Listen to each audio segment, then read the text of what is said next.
Women should remain silent in the churches. They are not allowed to speak, but must be in submission, as the law says. If they want to inquire about something, they should ask their own husbands at home. For it is disgraceful for a woman to speak in the church. Samuel said to Saul, I am the one the Lord sent to anoint you king over his people Israel. So listen now to the message from the Lord. This is what the Lord Almighty says. I will punish the Amalekites.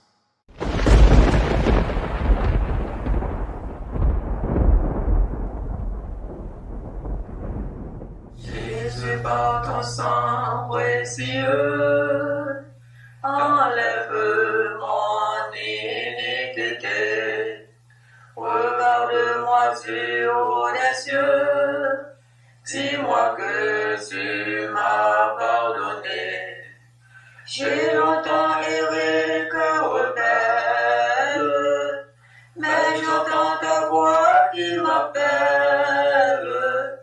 Au pied de ta croix maintenant, tout confus, brisé, je me rends. Blanc, plus blanc que neige, blanc, plus blanc que neige, lavé dans le sang de l'agneau, je serai plus blanc que la neige. Now go, attack the Amalekites, and totally destroy all that belongs to them. Do not spare them. Put to death men and women, children and infants, cattle and sheep, camels and donkeys. 1 Samuel 15.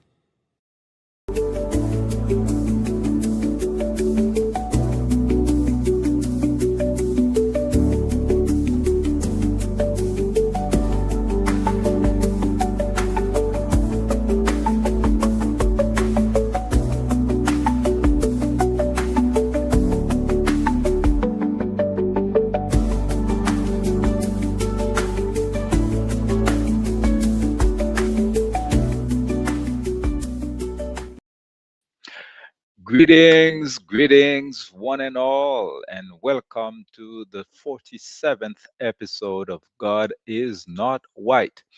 My name is Jafric Haiti, and I greet you from Ottawa, Gatineau, the capital of Canada. And we are in for another night of discussion on a topic that is of interest to many, and I must say, of a number of people who perhaps 10, 20 years ago were not thinking of the subject. What we deal with in this program is the relationship, the increasingly uneasy relationship that people of African descent have with Judeo-Christianity. And we put it in the context of all of what's happening in our world today. And so tonight, we are asking a question with regards to what is in the news with regards to what some have termed basically the end of Western civilization, or at least a serious blow to what was once considered basically accepted norms of leadership, morality, and all of that. No, we are not exaggerating. And so the title for tonight is Life After the Saints Have Fallen.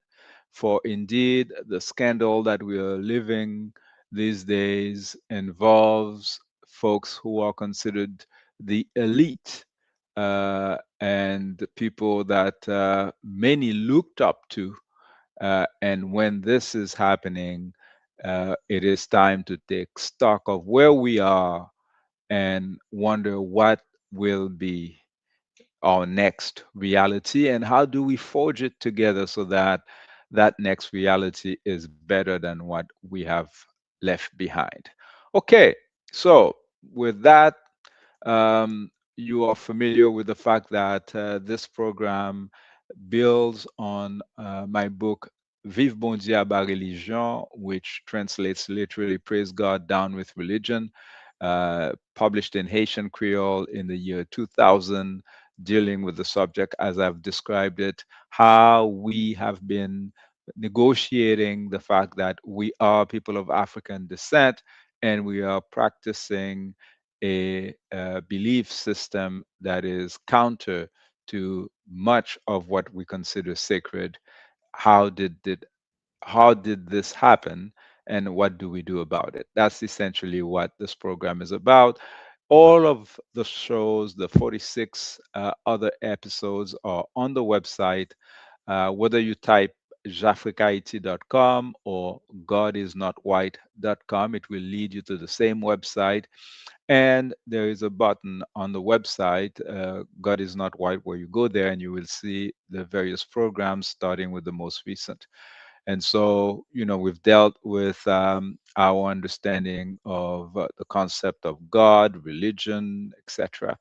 And so, this evening, life after the saints have fallen is, of course, dealing with all of these scandals that are um, keeping us very much awakened at night, and it seems to be an ever-ending litany of you know world leaders, Western world leaders, who are involved in, I don't know how you describe these activities, evil, evil, evil, evil. All right. And of course, the most important thing to note here is that there hasn't been a trial. Most of the folks that we're talking about here have not faced judgment. And so we're talking about allegations. But precisely, the question is why some folks seem to have the ability to escape uh, judicial systems for things that others, you know, rot in jail. So the first question we are asking tonight is whether Western elites erred by veering away from righteous Judeo-Christian roots. Okay, Christian values. We've heard that again and again. And here, just an example from a website that is collecting funds for um, missionaries abroad, and usually abroad means a non-white nation. And they speak about these great values such as generosity, courage, love, respect, hope. These are the elements that they portray as being the Christian values. And of course, they're asking money for some child that is, malnourished or, housed improperly in some other non-Western country. Uh, you know, we've all seen those things. In fact, there was a time when these TV programs were more prevalent, or maybe it's because I used to watch them more. But I think you have less of these televangelists or these TV advertisement to save a child in Africa, save a child in Haiti, save a child in Guatemala with very little money. You can do this, and again, it's this idea that the Western world, the Christian Western world, is generous. Therefore, they're going to the land of the heathen. This is what missionaries, explained during the whole time of racial slavery and colonization, that they were actually going there to help their less privileged people. And this was but until very recently. And in fact, You know, the missionaries are still collecting lots of money by presenting themselves in such a manner. This is happening at the same time that we are getting these disgusting revelations that are filtering through the Epstein files involving the elites. And you will see why this is connected to Christian religion in particular. Of course, in previous episodes, we talked about how the white Christian nationalists are directly intertwined with the government of or the regime of Donald Trump, but it goes far beyond that. So the filth, the decadence that we are observing with the Epstein Files scandal touch the ruling elites of Western Christian world. And we wonder whether there is any end to these revelations that are coming day in, day out. And so, if even, let's say, 50% of what is being discussed in the mainstream media and especially on social media these days was to be true, clearly the question must be asked. Are we dealing with a group of people who were really generous, really courageous, really loving, really respectful, and spreading hope, that lost their way? Like somebody put wrong information in the GPS, and they got astray. Is this what happened? Okay, let's take a look to see what really happened here. So we are asking those competing there's questions, okay, to see those two theories. So we're first looking at this idea of whether uh, Western elites erred by veering away from those righteous values that we talked about. Clearly, what we are observing with the Epstein files is that presidents, okay, President of the United States, the current President of the United States, Donald J. Trump, former presidents of the United States, many of them. Sometimes there's even confusion whether a certain scandal involves Papa Bush or Baby Bush. Um, and Bill Clinton, certainly, who is nicknamed Bubba. All kinds, and many of them are of sexual nature, but it gets even worse than that.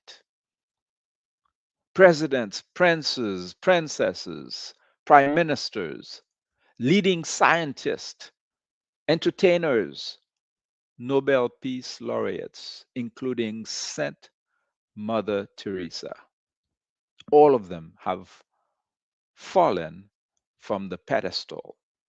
Of course, yeah, no judgment yet, but in public opinion, it is very difficult today to find folks who genuinely trust the elites that are ruling many countries, especially the United States.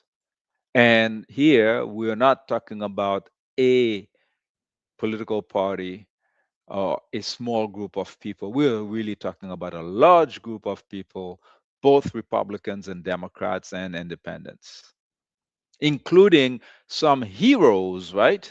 Uh, um, of what they call leftist, thinking. I'm thinking about Noam Chomsky, named in the Epstein files.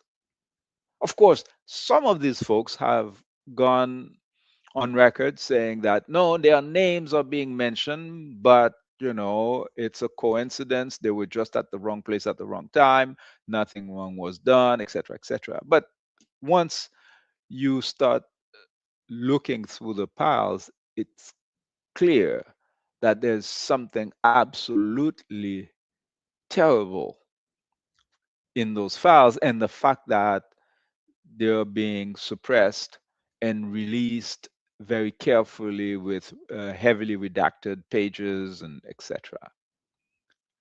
But we're talking about some of the most vulnerable people, children, young children, vulnerable children who are being abused and in some instances killed by powerful men and women. These are the accusations. And like I said, it has left the realm of just US elites to get people like the Princess of Norway involved.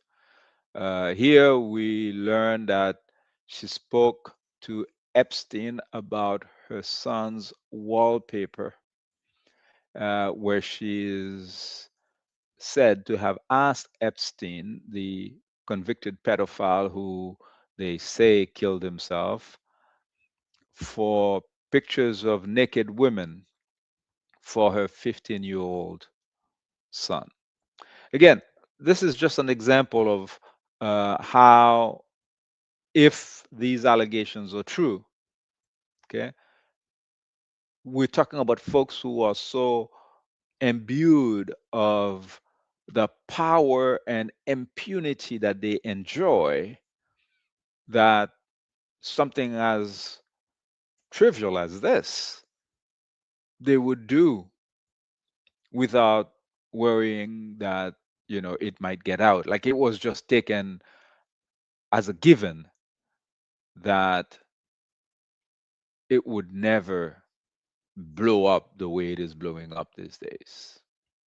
So there are many reactions, different reactions. There are people who are outraged, some behaving like teenagers who've just discovered their parents have flaws, so they are angry.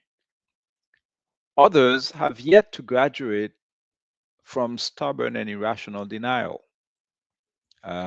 Usually they identify these as the MAGA crowd, but really I think it's much, much more than that. In fact, one of the behaviors that you will see, for instance, on many of the Democrat websites, they're still trying to isolate this as, oh, the bad Republicans have done this. No, no. There are names of Democrats and Republicans in that list, and these are not new revelations. We've seen scandal after scandal, and there's been, like, just the Clinton family alone. For years, there's been speculations, accusations, reports, etc. The question is this a departure from what has been practiced in the past? Okay. Have Western elites erred by veering away from righteous Judeo-Christian roots? And this is exactly what the current regime says that they're fighting. Okay, they want to protect the good Christian values. Those of you who followed the previous episodes, you know that we spent some time talking about Project 2025 and this document that was developed by ultra-right uh, folks in the US. Here, the person that you see in this slide, Russell Vaugh, and he's one of these folks who do the thinking for the group. And he is a self-described Christian nationalist, and he wrote a key chapter in the document and was confirmed by the Senate to lead the Office of Budget Management, which administers the 6.7 trillion federal budget. Yeah, lots of money, lots of power, and a clear ideology, what they set themselves out to do.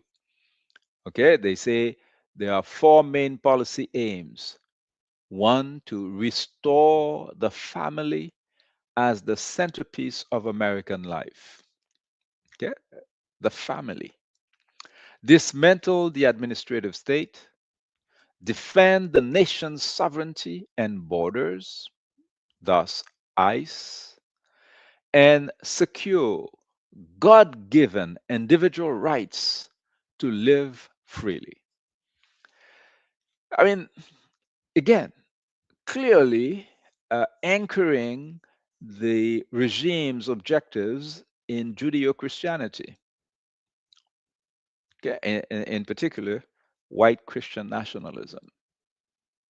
But isn't it ironic that these individuals who claim that their top, okay, policy aim is to restore the family as centerpiece of American life are the ones who are being accused of being pedophiles, breaking families, destroying young lives of vulnerable people, the most vulnerable among us, boys and girls. Well, the irony is, or the cynicism uh, is not new, as I will argue in the next slides. No, I think Epstein pedophiles merely reveal long camouflaged natural evil. So it's not a veering off or a departure from what was done before. Now, here you have a congressman in the US who posted this on Twitter, and it's very revealing because what he's telling us is that, this is not some anonymous tip. This is a sworn testimony under penalty of perjury from someone who said Trump threatened to kill her if she exposed Epstein's sexual abuse. This was posted by the US congressman yesterday on Twitter. Okay, so this is unprecedented.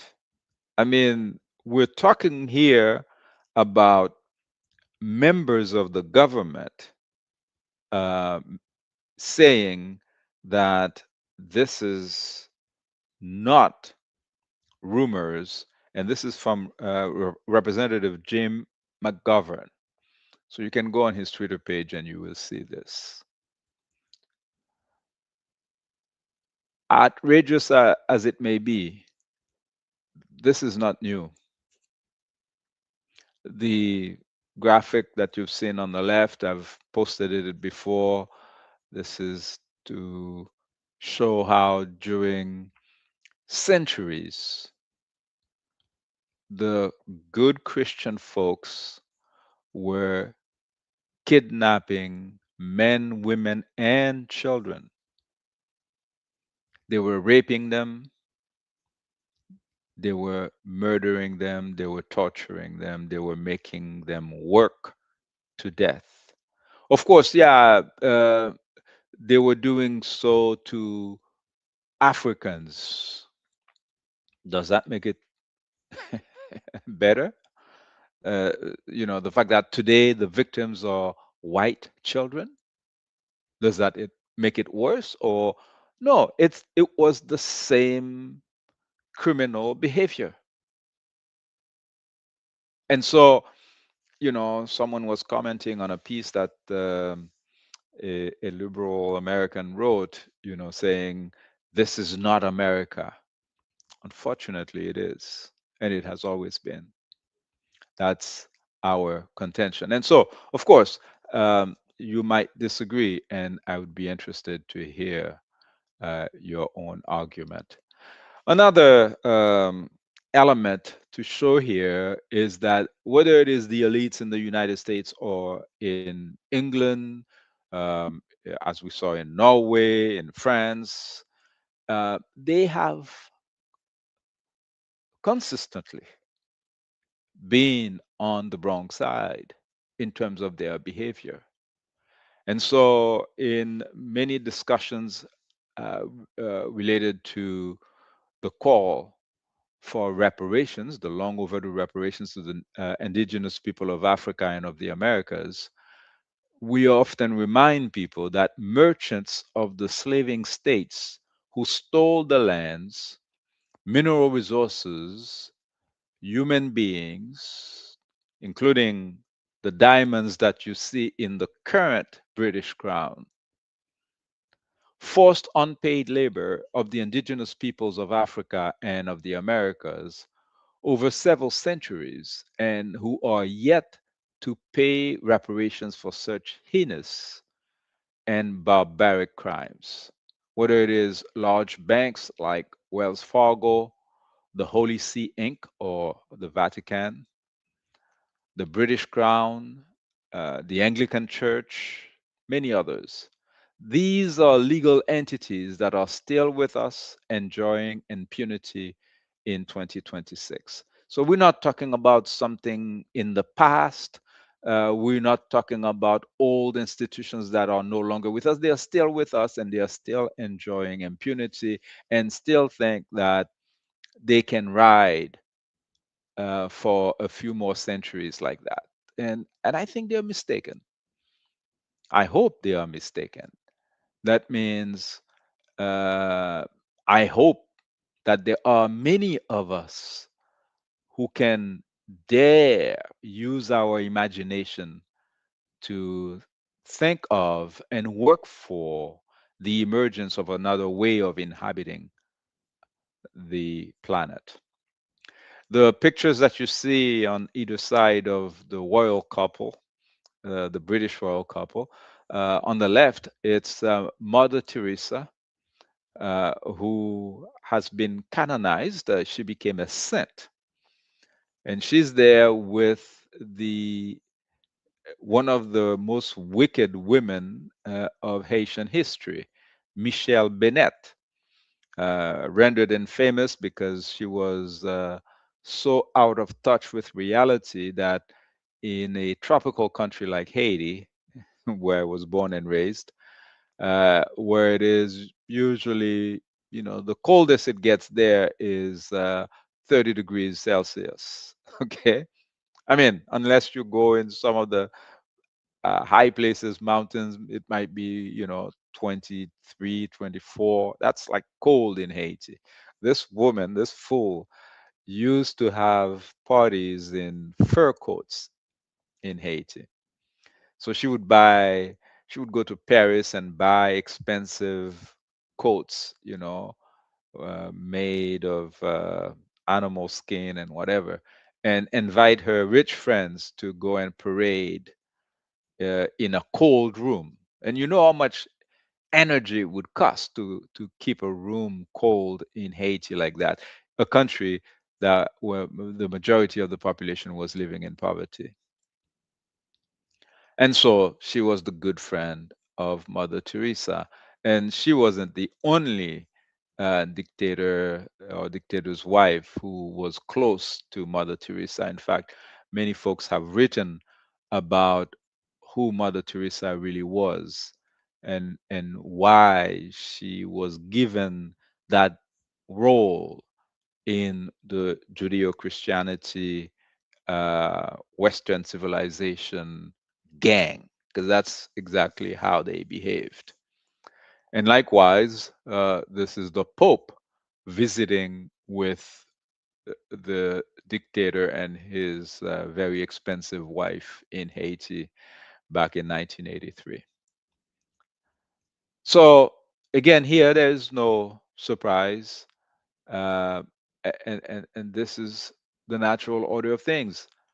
And so, folks who are saying this is not America, this is not Europe, this is not our Christianity, no, as we've seen in the previous episodes, Christianity, although they took some of the principles of Mahat from the ancient Egyptians, the 77, or some say 42 confessions of Mahat that talk about leading a righteous life, and they condensed it into 10 commitments, etc., including you will not kill, you will not take your neighbor's wife. I mean, yeah, they said all of these things, but they stole, they killed, they murdered, they plundered, and it's not today. Like even in the Christian Bible, like we've shown you in this program over and over again,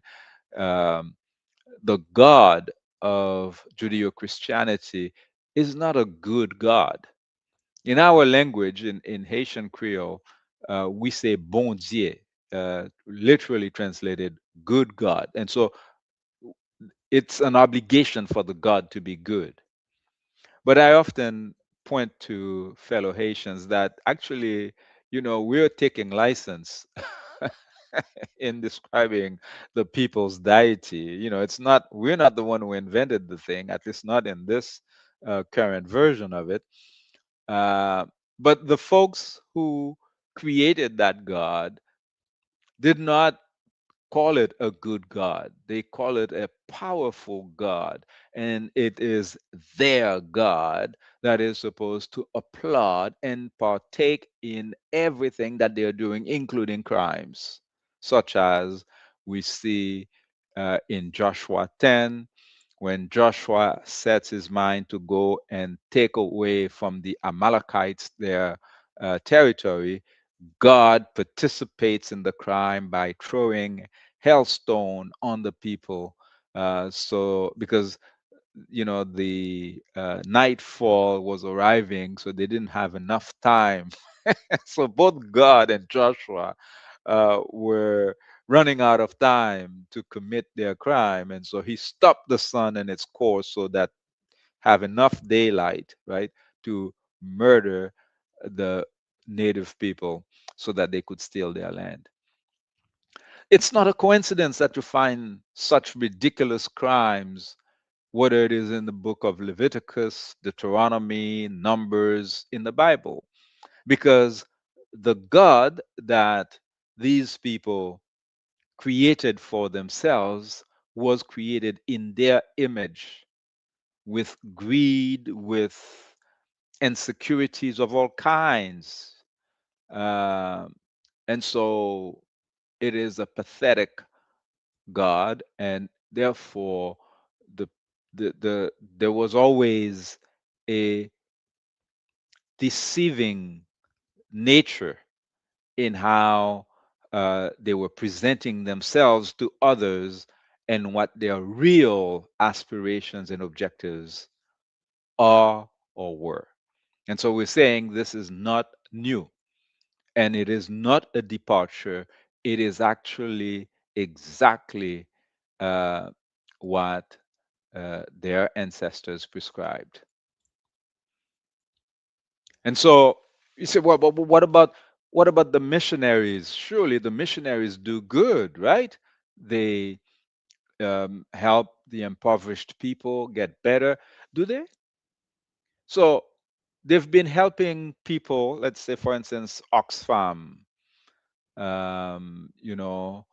food for the poor, being in a country for 60 years, 70 years in some instances, and the people are still impoverished. They are still in need of someone else to bring food to them. Yet, this is a land that has all kinds of opportunities to grow their own food. What's going on here?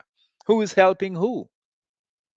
And so the scandal broke after the earthquake in Haiti that the director of Oxfam UK was caught in sexual activity with children and using the resources that were donated by truly generous people all around the world for the impoverished people of Haiti.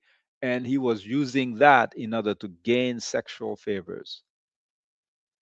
Like, what do you call bastards like that? And what happened? Oh, he was never jailed. He was never even judged for that. He was just taken out of Haiti, flown out of the country, and he went back to Europe. Just like the church did when they found that some priests were spreading gonorrhea, syphilis on the colonies in the Caribbean. When they don't applaud them outright, they take them from this island and they move them to another island. They take them to the native people in Canada and they continue to spread gonorrhea, syphilis, and all these other things. No, it is not new. I'm sorry, I cannot participate in a lie. This is not a new phenomenon. And again, we keep on hearing the same refrain. For instance, when the other day the goons of Donald Trump murdered this brave woman, Nicole Good, and there was, outrage, as there should have been. But a number of folks were saying, well, but this is not new. They've been killing black people like that in the United States nonstop. So when folks say that, does that mean then also then you don't value the bravery of Renee Nicole Good? No, of course it is valued and respected, and she should not have been killed. But what we need to realize is that all lives always mattered. So we don't need a movement to say Black Lives Matters and blah, blah, blah. Lives are supposed to matter, period. And they've been killing people in your face all of these centuries. And it is because we haven't done what is required of us to do, that a different segment of society who previously was sheltered, protected, had privilege, is also becoming vulnerable. And so someone was asking, where are all the white women? Because clearly the Epstein victims are mainly white women, right? And those questions were raised during the time of racial slavery as well, right? People were saying, well, how come white women are not standing up to say, put a stop to racial slavery? Well, you could argue then, well, that's because they're benefiting from it. And in fact, some white women were brutal enslavers who raped their slaves, male and female, adult and children. Okay, so, but what about now? The Epstein victims are white women. That's a problem if we are putting it in this fashion. We should be outraged when human rights are trampled upon, whether it is, pink skinned human beings who are so called white, or brown skinned humans who are so called blacks, Indian, or whatever. Humans, period. Whether it is in the United States, whether it is in Brazil, whether it is in Haiti, whether it is in Canada, it doesn't matter. We must stand in solidarity with each other and do the right thing. And so here, in the latest documents, they're pointing to the fact that Mother Teresa was very close to the father of Ghislaine Maxwell. And this man, who was also a Mossad um, spy, just like Jeffrey Epstein, he got, when he died, state funeral and all kinds of treatment that clearly shows that he was working for Israel the whole time. And these folks have been involved in using the same strategies that Jeffrey Epstein has used to approach world elite folks in politics, entertainment, etc., in order to get from them activities that will benefit his masters in Mossad.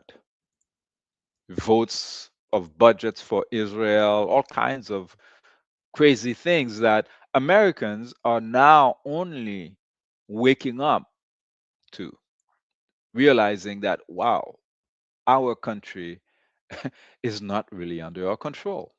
And that's how it happened. Very few people believe that Jeffrey Epstein committed suicide, given that the guy was on suicide watch and supposedly had a previous attempt that wasn't successful. That doesn't happen. Okay. And then every week, we got a list of very pious white Christian nationalist pastors, the MAGA pastors, advisors to Donald Trump, who are caught in the crime as pedophiles. So all of this cannot be coincidental. Okay, there's just way too many coincidences. And so I would like to hear what you think. I would like to hear your point of view. I've expressed mine in several episodes before with regards to the concept of missionaries. My contention is that the NGOs in 2026 play exactly the same role that the missionaries played during colonial time. That is, the three M's work in tandem. The militaries, like the US ships that are currently in Haitian waters, the same ship, one of them apparently was used to kidnap President Nicolas Maduro of Venezuela, doing what they've been doing for centuries now, gunboat diplomacy. They show up at your harbor, they point their guns at you, and they demand whatever ransom. They take over the land, they murder scores of people. That's the militaries. The merchants come and they take. They take the gold, they take the lithium, they take the petroleum, they take the iridium, the uranium, whatever that they set their eyes on, then they call themselves merchants. And again, we talked about the habit of finding a nice sounding word or name to camouflage crimes committed by white supremacy. So, for instance, they talk about the transatlantic slave trade. So it was trade. They were just buying. No, it wasn't trade. Okay, you were kidnappers, murderers, and thieves, just as today in the waters of the Caribbean. That's what Donald Trump and his goons are doing.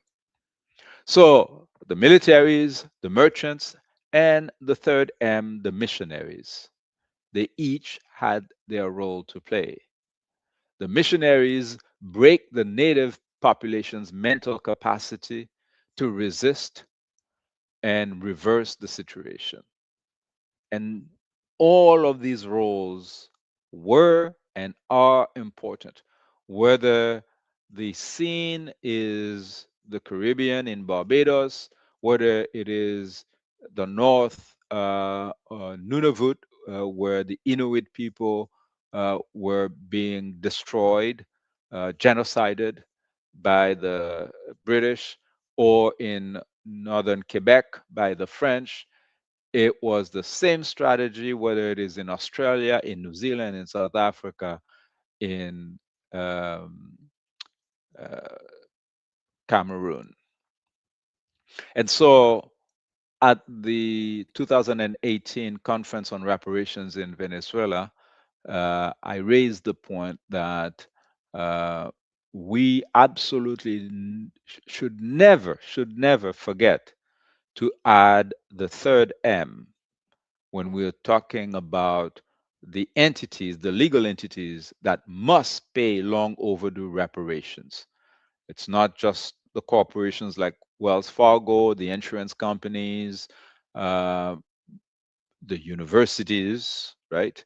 Um, that have all kinds of skeletons in their closets. The fact that some of them actually use human skin to, to cover books, I mean, that's the kind of stuff we're talking about here.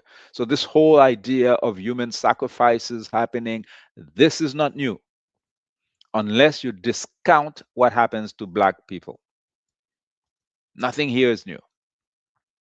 That doesn't make it any less outrageous, unacceptable, criminal, barbaric. No, but it is insulting when it is being suggested that we are witnessing these things for the first time. Napoleon Bonaparte was the example for Adolf Hitler. Yes, as described in French author Claude Ribes' book, Le Crime de Napoléon.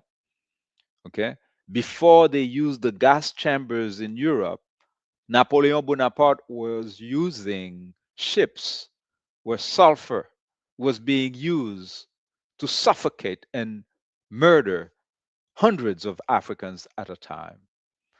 They created expressions such as faire sauter le cul d'un nègre, described as such.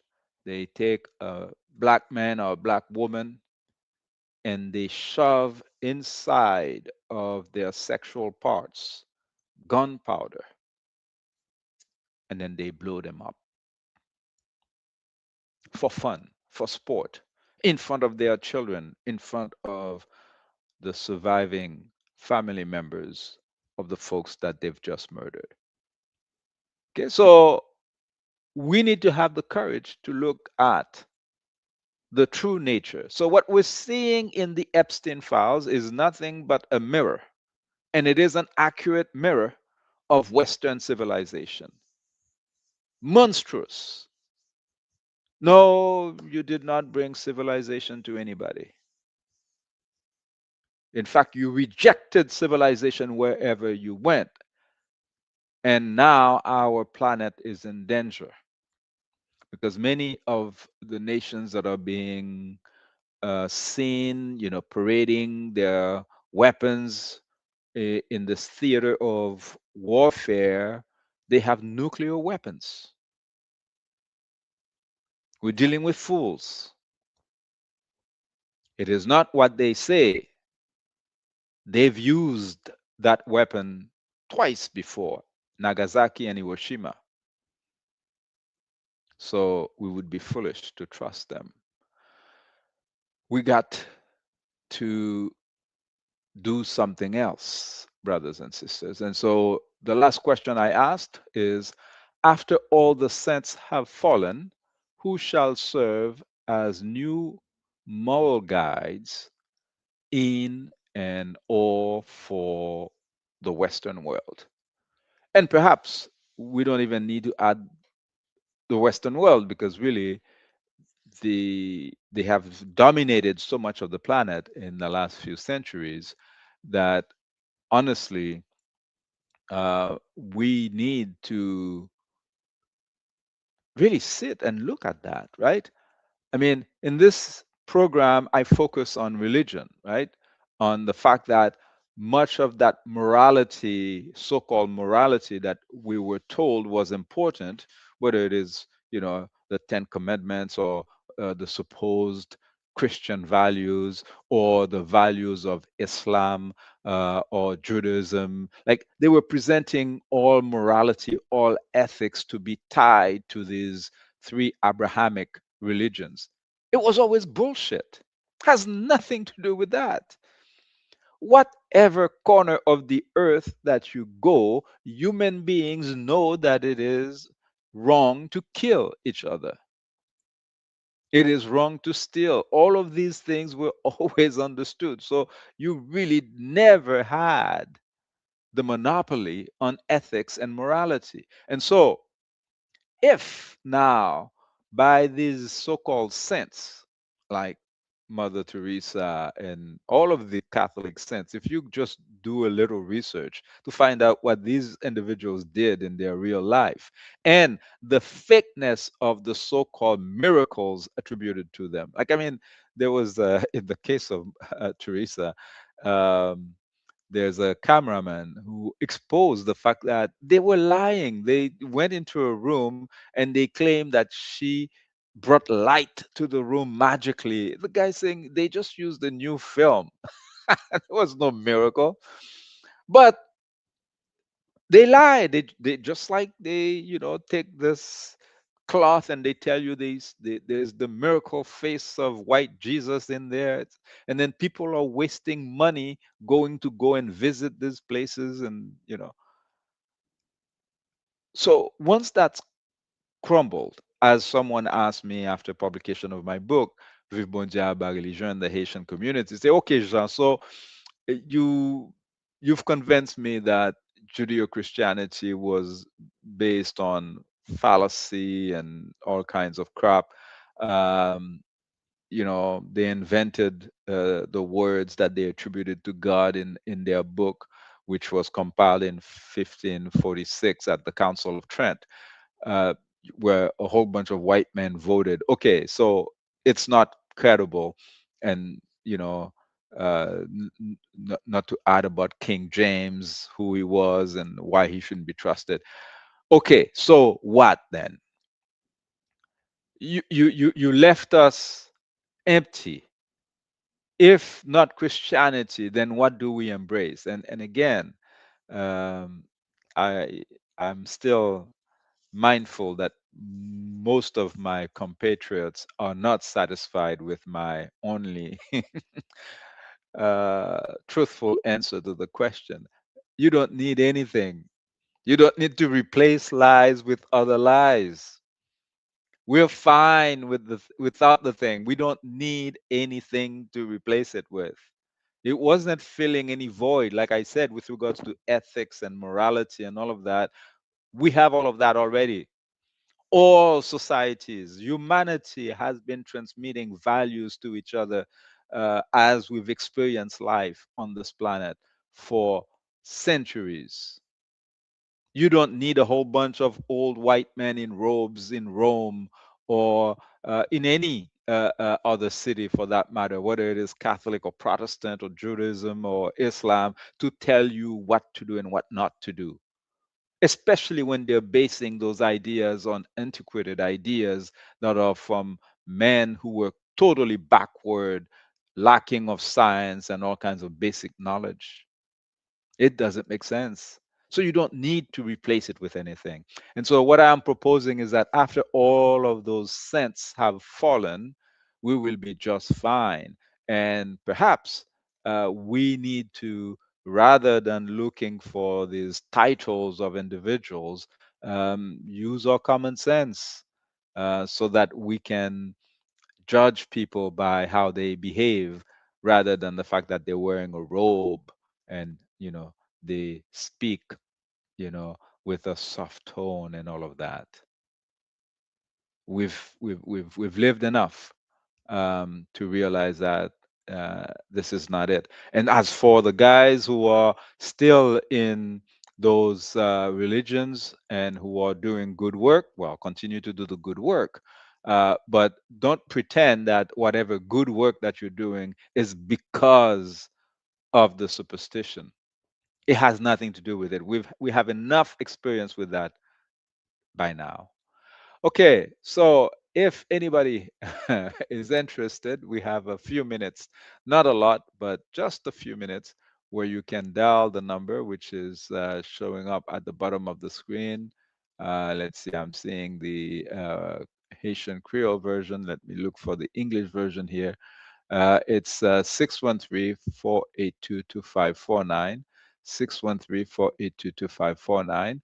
and use WhatsApp, and I'll be more than happy to take your call and let's see what we can share in terms of reflection on what we're talking about here. I think, you know, we are going to see turmoil in the coming years uh, because we are talking about serious disruption. We have so many of the folks here that are uh, exposed by the Epstein scandal that it will be difficult to simply go on business as usual. As I've said for many years now, at the political level, uh, it is obvious that the duopoly that they have in the United States, where you have only the choice of a Democrat or a Republican to become president of the United States, this is a recipe for disaster because it's clear that the elites leading each of these parties are corrupt beyond redemption. There's nothing you can do. So, the emergence of third parties, whether it is in the United States and we've witnessed it as well in Canada, um, it is going to be necessary. You have to uh, have new elites, new role models, uh, because the bluff will not be sustained. I have not mentioned entertainment, but there also many have realized that no, the folks who, with their lyrics, have entertained us um, can in no way espouse high ideals as we once had with folks like Nina Simone, okay, who was not just a jazz artist, but who was really a true revolutionary, or Miriam Makeba, strong anti-apartheid, soldier. No, we need to get back to a new reality, and definitely religion cannot be um, the moral compass for us. Of course, I've limited my comments to Christianity because this is the realm that I am more familiar with, but I think you can see why much of this is applicable to the other superstitions, including the other Abrahamic superstitions. Okay, a few comments here from the web. Brother Kareth said, today is the anniversary of the murder of Amadou Diallo by New York City Police. Yes, indeed. Thank you for the reminder, Brother Carrick. Amadou Diallo, 41 bullets. Again, you see what the brother said? It's the anniversary. Now, what year was that again? If you can remind me, brother. Uh, this is not new. None of these killings by police officers, the children sacrificed, as the senator was saying, involving the current president of the United States. Come on, this is absolutely problematic. Thank you, brother. 1999, Amadou Diallo. That's 27 years. And so, thank you very much, everyone, for joining tonight. And I remind those of you who are of Haitian origin and who speak Haitian Creole, we have a program on Sundays at noon, Cause Nefta Cause Frais, and we have a Haitian guest every week to help us decipher what is going on in our homeland. And this coming Sunday, we have Brother Dahoud Andre. As you know, Dahoud is a staunch, fighter with Komokoda, the committee that mobilizes against dictatorship in Haiti, Comité Mobilisation contre Dictature en Haïti, who hold regular demonstrations in New York, especially in front of the offices of Bill and Hillary Clinton, because they embezzled billions of dollars of recovery funds for Haiti after the earthquake in 2010. And so Daoud Andre is going to be with us this coming Sunday. And of course, we will take a look at what's happening not only in Haiti these days, but around the world. Thank you very much, everyone. And we hope that this program has brought some good stuff to you. And we'll see you next week.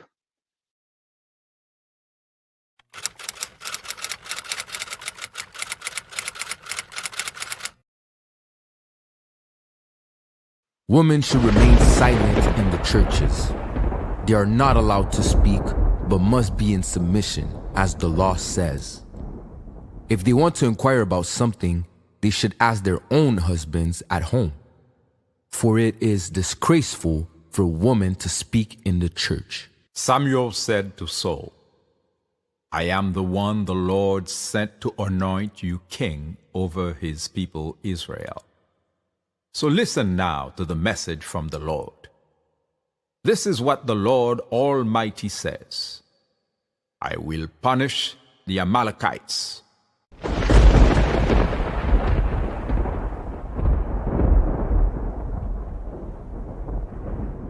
Jésus, par ton sang précieux, enlève mon iniquité.